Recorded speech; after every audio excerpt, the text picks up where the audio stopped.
Hey guys, it's Chelsea in a shirt that is not pulling apart at the buttons and therefore humiliating me in front of all of you. And today I'm here to talk about careers. Graduation time is pretty soon, which means that for a lot of you, it's going to be the first time that you're really entering the job market as an adult. And of course, a lot of this time can mean those intrusive thoughts of like, will anyone offer me a job? Will I land a job? Will I be the last of my friends to land a job? And all of those other questions that can really cloud the other part of the conversation, which is, what is the right job for me? Obviously, any full-time job that you take is going to be the defining part of your income, but it's also the biggest factor in your quality of life, your free time, and what you're building toward in your career. Now, we've discussed on this channel before that between things like side hustles and learning new skills, your 9-to-5 or your full-time job isn't the totality of your professional life, but it would be silly to think that it's not a huge part of it. Which means that when you're picking a job, you must resist the temptation to just take the first thing offered to you, and more importantly, think really critically about what the right job for you is. Now, it's not a perfect system, but we've come up with 7 key questions that will help you decide the right job for you and avoid making a mistake. And we recommend that you ask yourself these questions before accepting any job. Number 1, am I clear on the full description of this job and what is expected of me in this role? Now, this might sound like an obvious point, but quite frankly, there are a lot of jobs out there that are not really named in the most obvious ways. For example, there might be a role with digital in the title whose work only is comprised of maybe 30% digital stuff, or there might be a job that you start out at that actually has a title like director or manager. A lot of companies, especially smaller companies, have really varying titles for different jobs and also really varying expectations of what the role entails. It's very important that you get a good understanding not just of the overall role, but really what a day on the job will look like. You must be extremely sure that you're not only prepared to do the work, but also interested in it. For example, I have a friend who works in environmental issues who took a job that she thought was going to be mostly advocacy that really ends up being more of like a customer service HR job. She spends like 60% of her day on the phone, which is something she never anticipated. Things like this can be avoided if you get a very clear picture of the job's gritty details. Number 2, do I know if the salary or rate is competitive? When I got my first salary job offer, I did myself a huge disservice by not even looking on like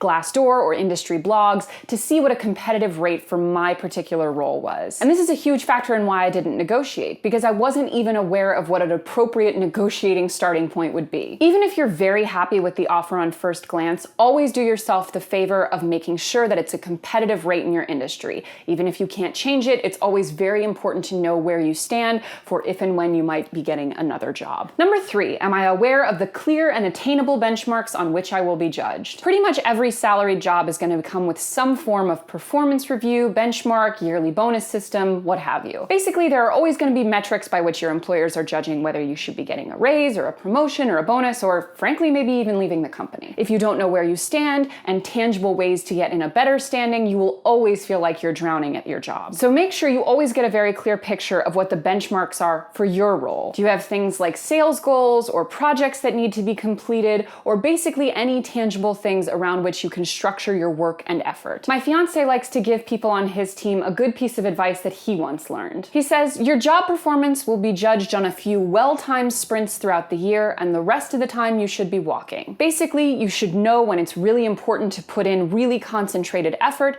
and the rest of the time you should be focused on not burning yourself out or spreading yourself too thin. If you burn yourself out by overworking on projects throughout the year that are not very important to your employers, and then have no energy left for the few important things, that's what you're going to be judged on. Number 4, what kind of non-wage compensation am I getting from this job? This is everything from your paid time off, to your 401k benefits, to your health insurance, to maybe even things like being able to work remotely sometimes. Basically, it's all the ways your employer can compensate you and increase the benefits of your job that are outside of your wage. It's very important that you not be totally distracted only by the number on the bottom line of your salary. Because, for example, something like $5,000 extra per year, frankly, may not be worth like not really good time off, not really good health insurance, no 401k match. Like, these things all matter a lot more than you think they will, and it's easy to forget about them when you're getting distracted by a number. So make sure to take all of those things into account. Number 5, what is the work-life balance like at this job, and how important is that to you? Basically, long story short, there may be some companies that don't compensate their employees as well, but they have awesome reputations for great work-life balances for their employees. And believe it or not, that's actually often a bigger deciding factor for people people than just the salary alone. And there are tons of websites where you can find information about this, including Glassdoor, and we'll link a few more in the description. It's not always something that you can ask about outright in the interview, but it's definitely something that you can find secondary information about in ways like Googling. Getting a really solid picture of what the work-life balance is actually like for employees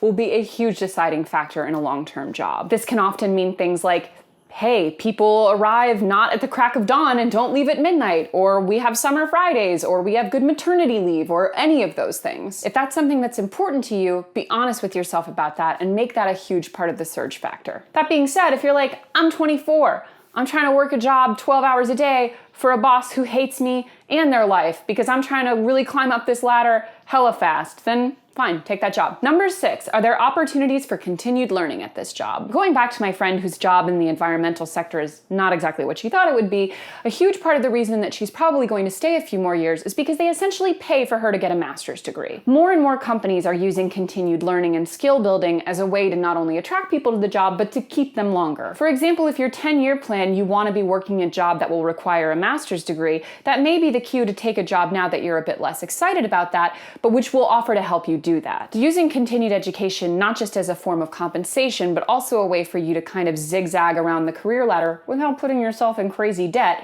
is a really, really good way to look at it. Number 7, is this a company I would feel proud to work at? So funny story, a few weeks ago I was in an airport bar having a Bloody Mary, which, fun fact, is the second best kind of Bloody Mary that you can have after one actually in the sky.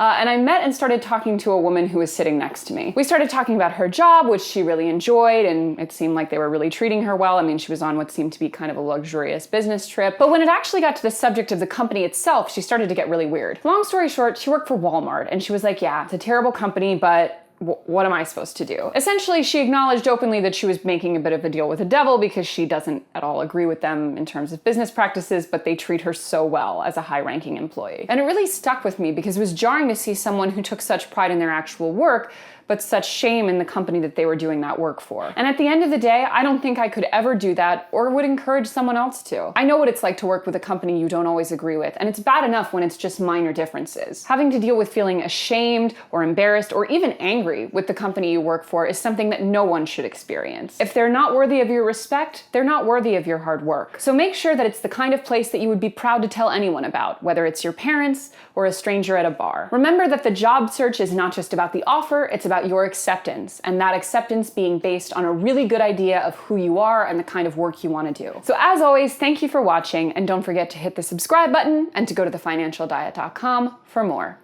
Bye!